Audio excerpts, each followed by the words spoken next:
My name is Peggy, and I am 56 years old. For 31 years, I poured everything I had into raising my son Kyle, believing that love and sacrifice were enough to build an unbreakable bond.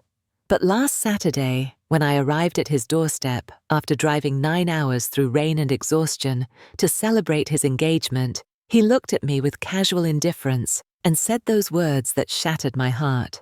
Before I tell you what happened next, I would love to know where you are watching this from. If you have ever felt unappreciated by someone you sacrificed everything for, please hit that like button and subscribe, because this story will show you what happened when I finally decided enough was enough. I have lived in Des Moines, Iowa, my entire adult life. The city is not glamorous or exciting, but it is home. I worked as a nurse at Mercy Medical Center for 32 years, spending my days caring for patients who were sick, scared, and vulnerable. It was hard work physically and emotionally draining, but I loved it. I loved knowing that I made a difference in people's lives, even if that difference was small. I have 2 children. Kyle is my oldest. 31 years old now, and Amber is 28. Their father, Frank, walked out on us when Kyle was 10 and Amber was 7. I remember that day like it was yesterday. Frank came home from work, threw his keys on the kitchen counter, and told me he could not do this anymore. He said he felt trapped, suffocated by the responsibility of being a husband and father. He packed a bag and left that same night. The divorce was quick and cold. He agreed to pay the bare minimum in child support, and even that came inconsistently. After a few years, he stopped sending money altogether and disappeared completely. I have not heard from him in over 2 decades. Being a single mother was the hardest thing I have ever done. There were nights when I sat at the kitchen table after the kids went to bed, staring at a stack of bills I could not pay, wondering how I was going to make it through another month. I worked double shifts, picking up every extra hour I could get. I skipped meals so my kids could eat. I wore the same clothes for years while making sure Kyle and Amber always had new shoes for school. There were times when I was so exhausted I could barely stand, but I kept going because that is what mothers do. We keep going. Kyle was always a bright kid. He excelled in school, got straight A's, won awards in science fairs and spelling bees. I was so proud of him. When he was accepted into Northwestern University in Chicago, I cried tears of joy. It was one of the best business schools in the country, and my son was going there. The tuition was astronomical, far more than I could afford on a nurse's salary, but I did not care. I took out loans. I worked overtime. I picked up extra weekend shifts. I did whatever it took to make sure Kyle could attend his dream school without worrying about money. He graduated 4 years later with honors and landed a job at a prestigious financial firm in Chicago. I remember the day he called to tell me about the job offer. His voice was filled with excitement, and I felt like all my sacrifices had been worth it. My son was going to have the life I never had. He was going to be successful, comfortable, secure. That was all I ever wanted for him. In the beginning, Kyle called me often. He would tell me about his work, his apartment, the city. He came home for holidays and spent long weekends with me. We would sit in the kitchen drinking coffee and talking for hours, just like we used to when he was younger. Those were good times. I felt close to him. I felt like we still had that bond. But gradually things changed. The phone calls became less frequent. The visits became shorter. Kyle started talking about his new life in a way that made it clear Des Moines was no longer part of his world. He talked about fancy restaurants, expensive concerts, weekend trips to New York and Los Angeles. He talked about his colleagues, his boss, his networking events, and slowly he stopped talking about me. 2 years ago, Kyle started dating Gabrielle. I remember the first time he mentioned her. He called me on a Sunday afternoon and said in a casual, almost dismissive tone that he was seeing someone. Her name was Gabrielle. She worked in marketing. Her family lived in Chicago. That was all he told me. I asked if I could meet her maybe over video chat, and he hesitated before agreeing. The video call was awkward. Gabrielle was polite but distant. She smiled at the right moments, said the appropriate things, but I could tell she was not interested in getting to know me. There was something in the way she looked at me, a subtle condescension in her eyes that made me feel small. I could sense that she saw me as beneath her, a simple woman from Iowa who worked as a nurse, someone who did not fit into the polished, sophisticated world she and Kyle inhabited. Kyle changed after he started dating Gabrielle. He became more guarded, less open. He stopped sharing details about his life. When I asked about Gabrielle or their relationship, his answers were vague and evasive. I once overheard him on the phone with someone, probably a friend, saying, "Yeah, my mom is just a nurse. Nothing fancy." Those words cut deeper than I expected. Just a nurse. As if the decades I spent caring for people, the years I sacrificed to give him a better life, were nothing. 6 months ago, Kyle called to tell me he and Gabrielle were engaged. I was thrilled. Despite everything, despite the distance that had grown between us, I was happy for him. I asked about the engagement party, the wedding plans, all the details a mother wants to know. Kyle said they were planning an engagement dinner in Chicago and that he would let me know the date. I started saving money immediately. I wanted to buy them a nice gift, something meaningful. I found a beautiful canvas print, a piece of art that I thought would look perfect in their home, and had it professionally framed. It cost me $200 money I did not have to spare, but I did not care. This was my son's engagement. I wanted to give him something special. 2 weeks before the dinner, Kyle sent me a text message. It was short and impersonal. "Engagement dinner on Saturday, 6 p.m. Can you make it?" There was no warmth in the message, no excitement, just a question. I responded immediately. "Of course, sweetheart. I would not miss it for the world." He did not reply. I spent the next 2 weeks preparing. I bought a new dress, something simple but elegant from a discount store. It was not expensive, but it looked nice. I wrapped the framed canvas carefully, making sure it would not get damaged during the trip. I told Amber about the dinner, and she was happy for Kyle, but I could hear the concern in her voice. "Mom, are you sure Kyle wants you there? He has been so distant." I brushed off her concerns. "He is my son, Amber. Of course he wants me there." Saturday morning, I woke up at 5:30. I wanted to leave by 8 to give myself plenty of time to make the 9-hour drive from Des Moines to Chicago. I made a thermos of coffee, packed a few snacks, and loaded the gift into the trunk of my car. The drive was long but peaceful. I took Interstate 80, the familiar highway, stretching through the flat plains of Iowa and into Illinois.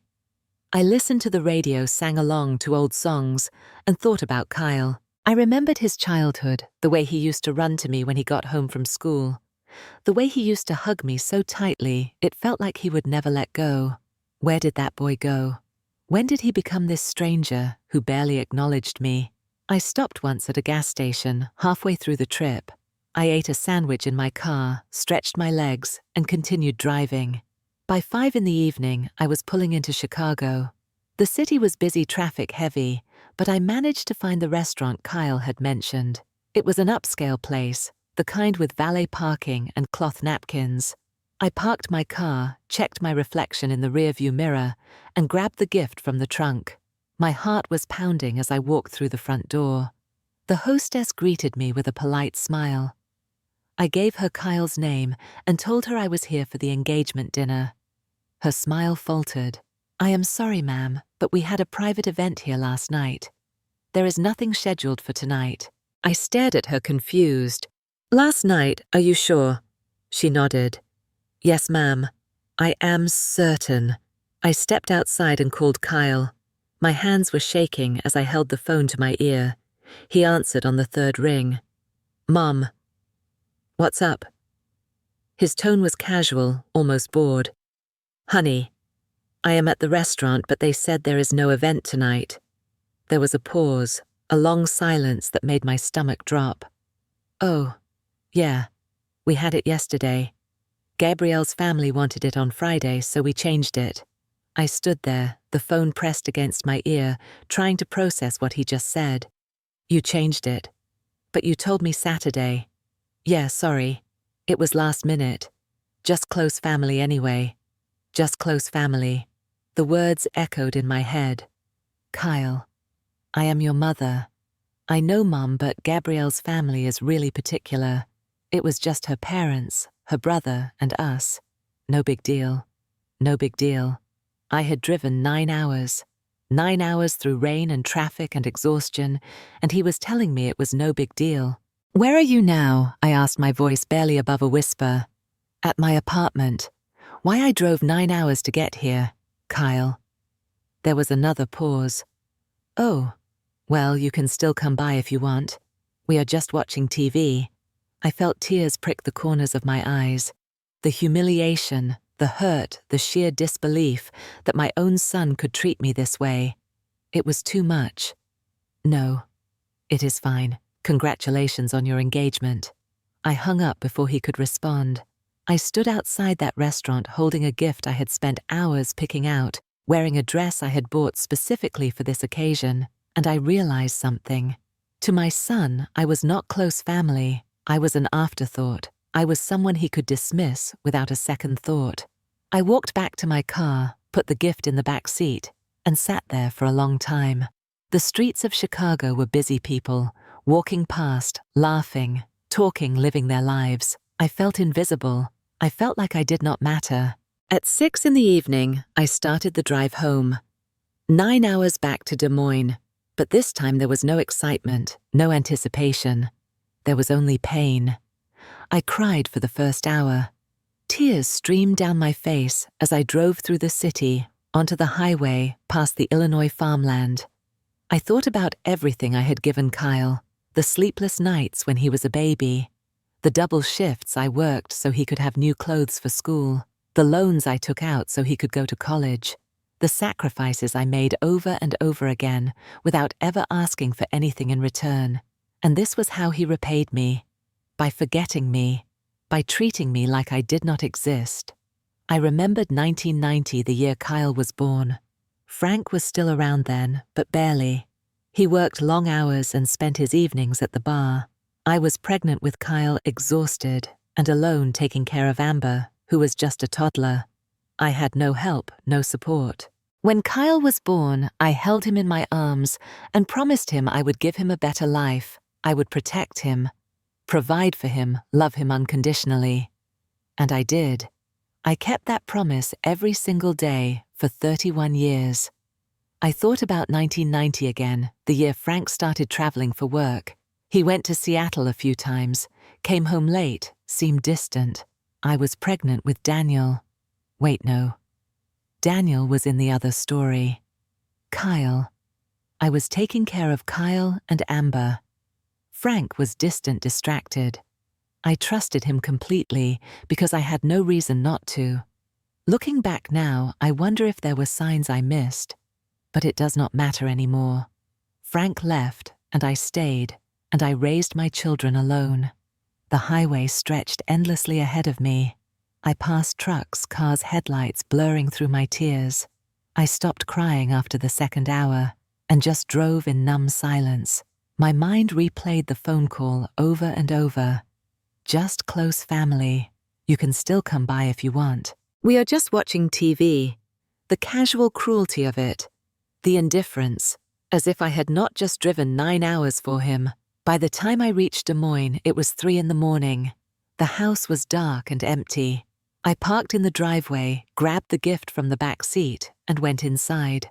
I sat at the kitchen table, staring at the wrapped canvas, and I felt something shift inside me.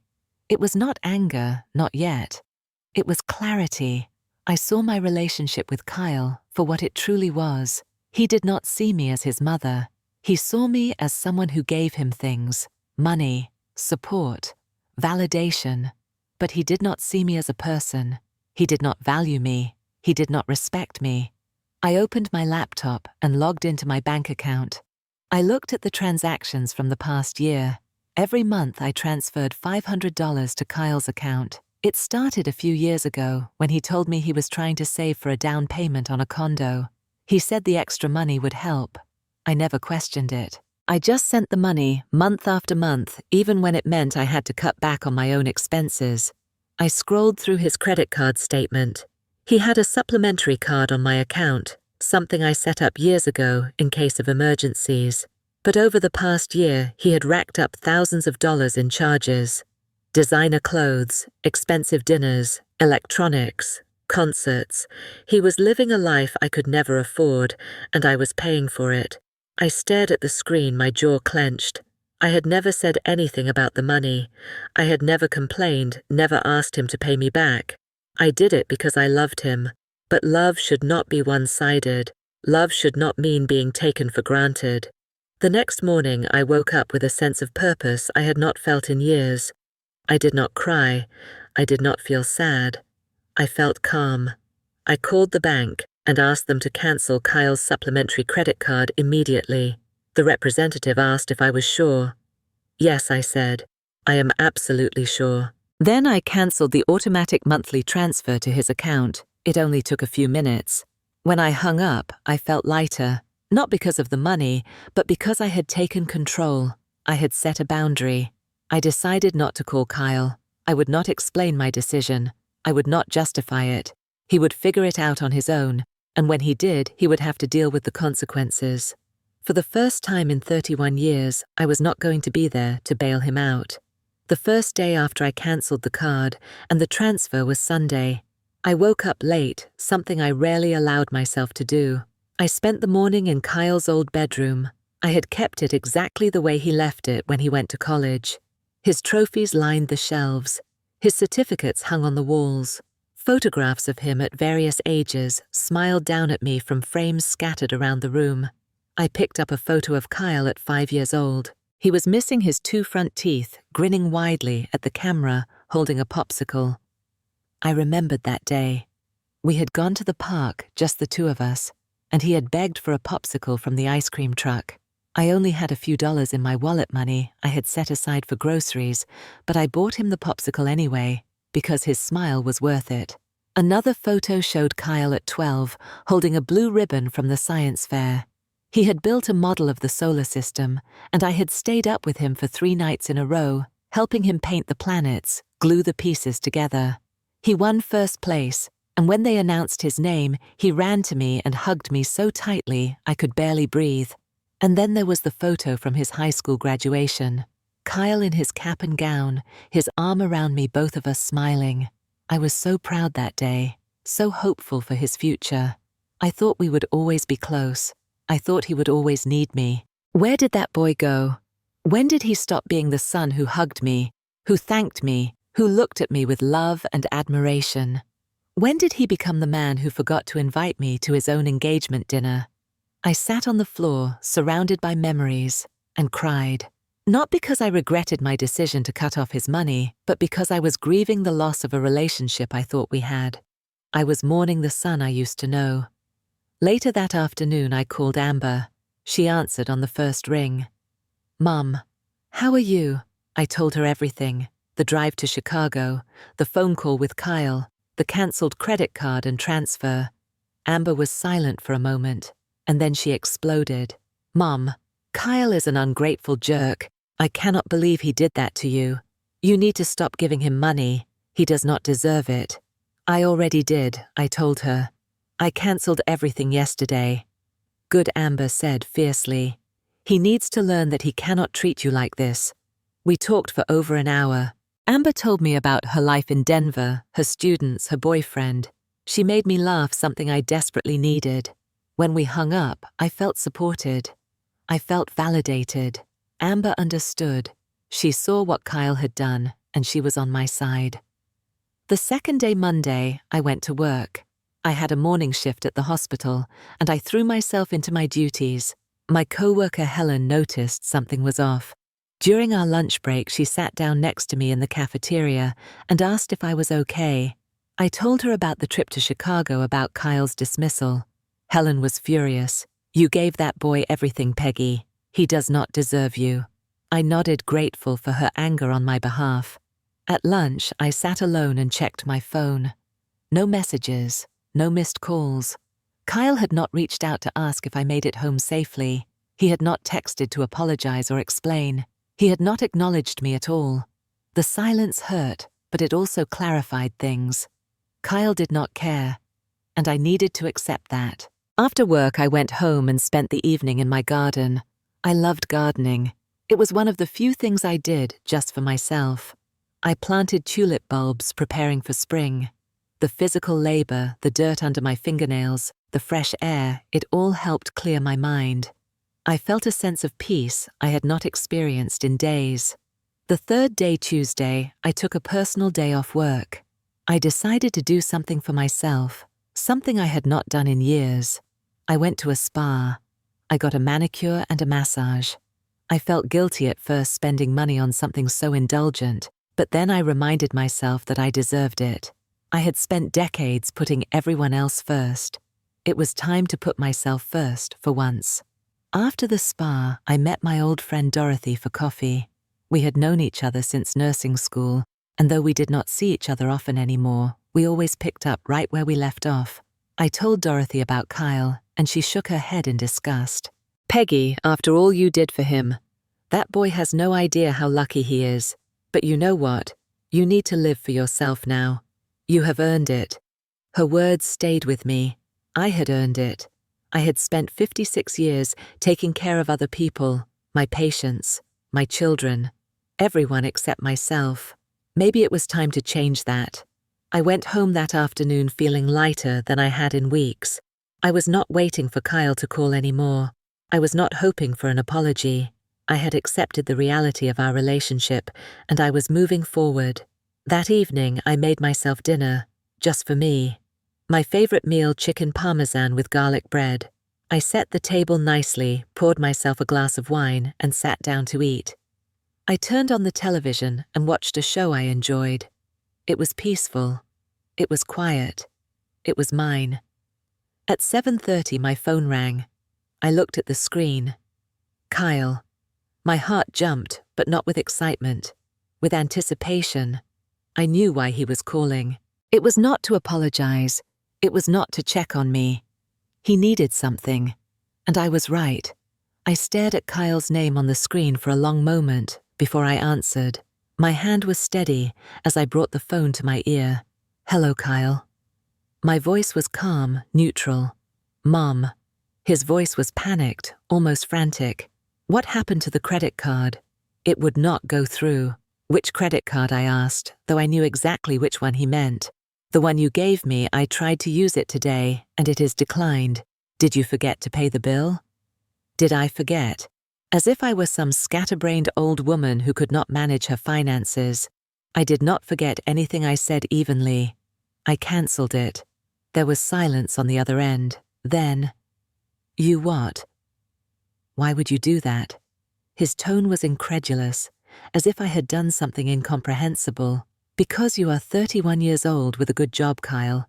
You do not need my credit card. Are you serious? I have expenses. Gabrielle and I are planning a wedding. Then you can pay for it yourself," I said. "Mom, what is going on? Why are you acting like this?" I took a breath. "I drove 9 hours to your engagement dinner, Kyle. 9 hours. And you told me it happened the day before. You said it was just close family."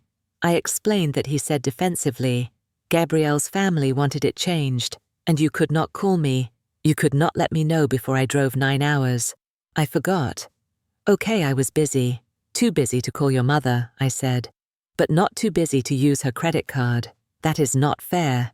"What is not fair?" "Kyle is treating me like I do not matter, like I am not even close family." I heard a voice in the background. "Gabrielle." "Kyle, what is going on?" Kyle must have moved the phone away from his mouth, but I could still hear him. "It is my mum. She cancelled the credit card." Gabrielle's voice rose. "What? We need that for the caterer deposit." My jaw tightened. Kyle came back on the line. "Mom, can you please just reactivate it? We have bills to pay." "You have bills to pay," I corrected. "Not me." "You are an adult." "Fine," Kyle snapped. "What about the monthly transfer? I did not get it this month either. I stopped that too." "Mum, I count on that money for what I asked. You make $80,000 a year, Kyle. What do you need my $500 for? That is not the point, he said. You always help me. I always helped you because you were my son, and I love you. But I realize now that you do not see it as help. You see it as your right. That is ridiculous, Kyle said, but his voice wavered. Is it? When is the last time you thanked me? Kyle, when is the last time you asked how I am doing? When is the last time you treated me like I matter? I am busy, Mum. I have a life. And so do I said quietly. And I am done putting your life ahead of mine. So this is punishment, Kyle asked, because I forgot to call you about the dinner. It is not punishment, it is a boundary. You are a grown man. It is time you act like one. I heard Gabrielle's voice again, louder this time.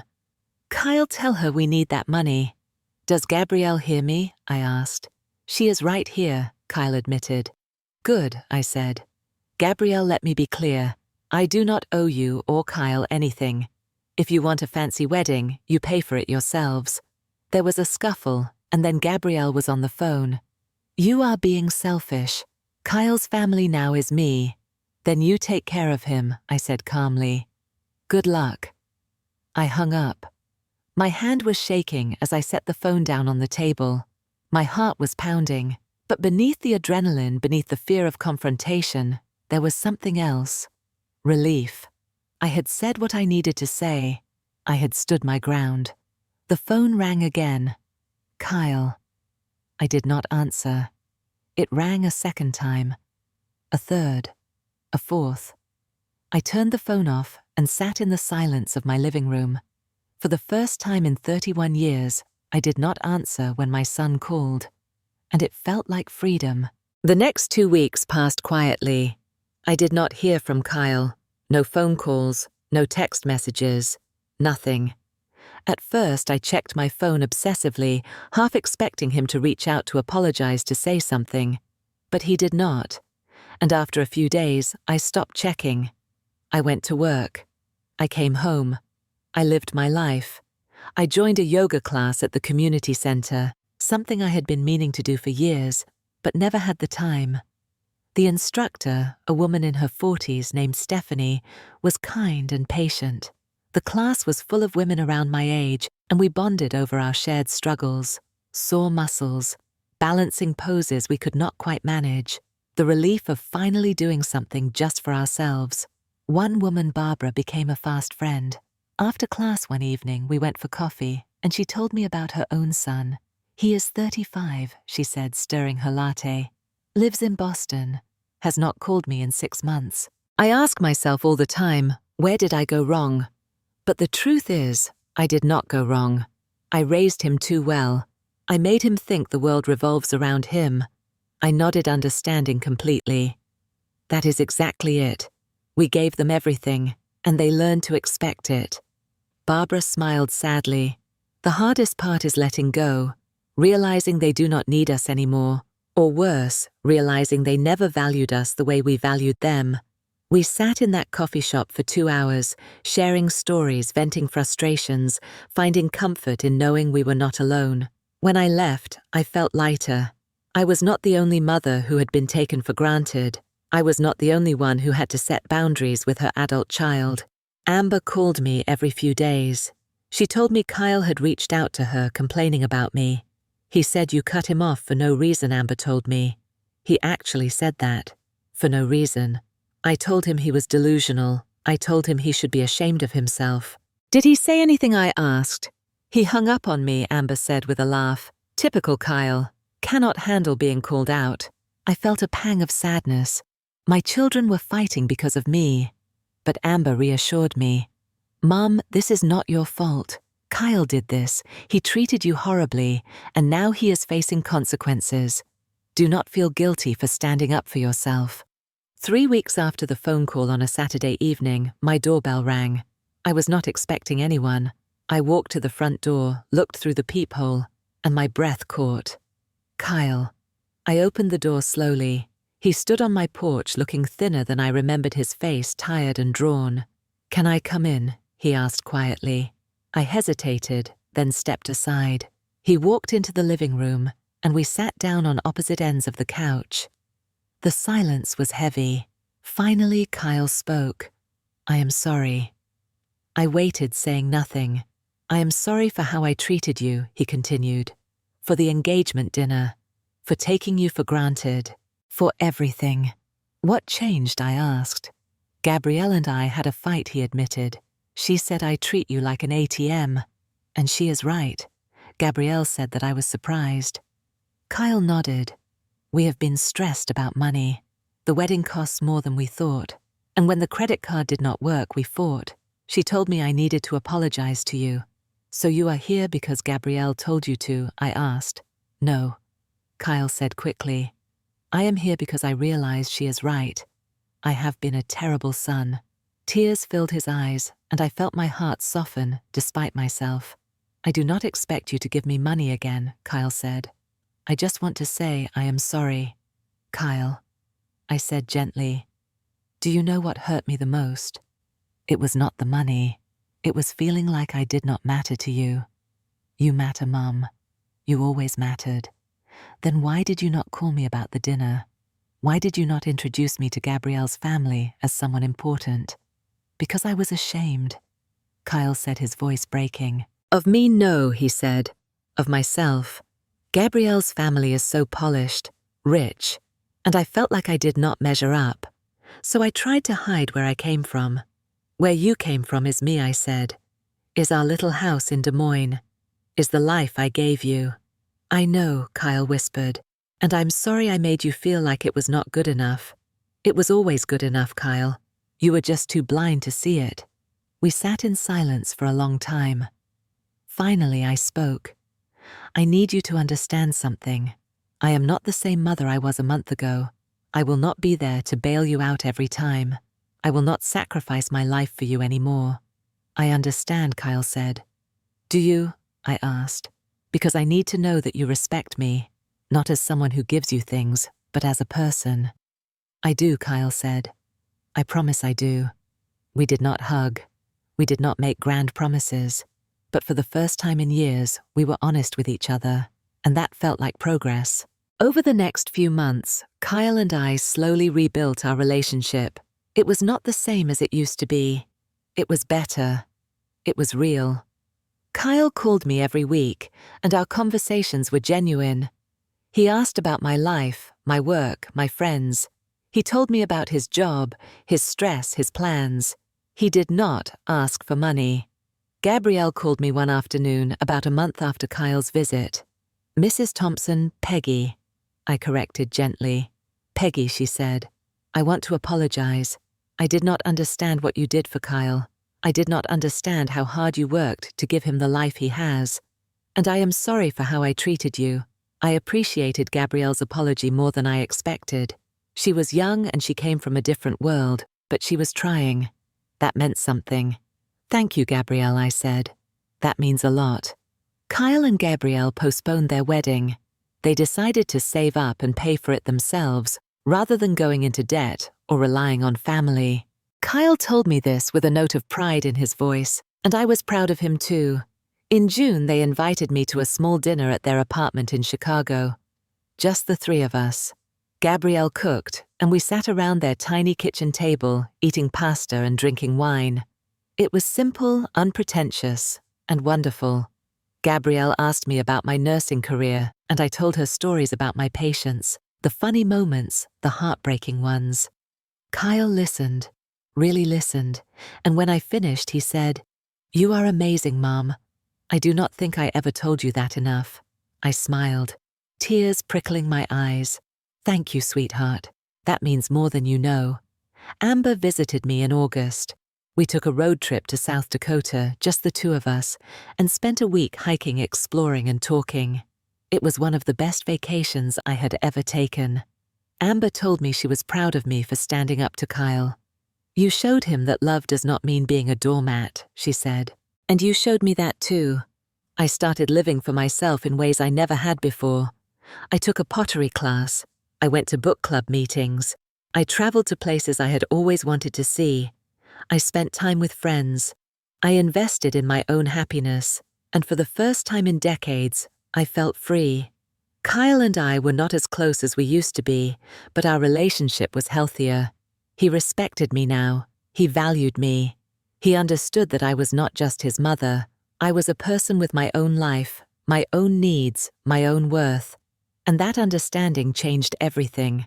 One evening in late September, I was sitting in my garden watching the sun set when my phone buzzed. A text from Kyle. "Just wanted to say I love you, Mum. Thank you for everything." I smiled and typed back, "I love you too, sweetheart." It was a small moment, but it felt significant. Because it was not about money or obligation or guilt. It was just love. Simple, honest, real love. And that was all I had ever wanted. Looking back now, I do not regret what I did.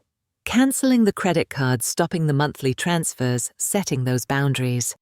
It was the hardest thing I have ever done.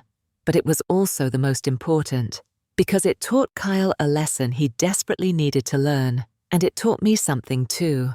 I learned that being a good mother does not mean sacrificing everything. It does not mean allowing yourself to be taken for granted. It does not mean putting your child's needs above your own, to the point where you lose yourself completely. Being a good mother means loving your child, yes, but it also means loving yourself. It means teaching your child respect, responsibility, and gratitude. And sometimes the only way to teach those lessons is to step back and let them figure it out on their own. I learned that boundaries are not cruel. They are necessary. They protect both you and the people you love. When I cut Kyle off financially, I was not punishing him. I was giving him the opportunity to grow up, to take responsibility, to understand that actions have consequences. And in the end, he did grow. He became a better person because of it. I also learned that it is never too late to start living for yourself. I spent 56 years putting everyone else first. My patients, my children, my ex-husband back when he was still around. I gave and gave and gave, and I told myself that was what love looked like. But love should not be one-sided. Love should be reciprocal. And if it is not, then it is time to reevaluate. Kyle and I will probably never have the relationship I once imagined. We will never be the mother and son who talk every day, who share everything, who are each other's best friends. But that is okay, because what we have now is better in some ways. It is honest. It is respectful. It is real. And that is enough. I do not know what the future holds. Kyle and Gabrielle will get married next year, and I will be there. Not because I paid for the wedding, or because Kyle feels obligated to invite me, but because I am his mother, and he wants me there. Amber will continue building her life in Denver, and I will visit her often. And I will continue living my life here in Des Moines, taking care of myself, pursuing my own happiness, and refusing to settle for anything less than I deserve. To anyone watching this who has ever felt taken for granted, who has ever poured everything into someone who did not appreciate it, I want you to know this. You deserve better. You deserve respect. You deserve love that is reciprocal, not one-sided. And you deserve to live a life that makes you happy, even if that means setting boundaries with the people you love most. I am not angry at Kyle anymore. I am not hurt. I am at peace, because I know that I did the right thing. I stood up for myself. And in doing so, I taught my son to stand on his own 2 feet, and that after everything is the greatest gift I could have given both of us. So have you ever been in a situation where you had to set boundaries with someone you love? How did it turn out? I would love to hear your story in the comments below. And if this story resonated with you, please hit that like button, subscribe to the channel, and share this video with someone who needs to hear it. To all the mothers out there who have sacrificed so much, I see you, I honor you, and I hope you know that you deserve to be cherished just as much as you cherish others. Thank you for listening to my story, and I wish you all the strength and courage to live the life you deserve. Take care of yourselves.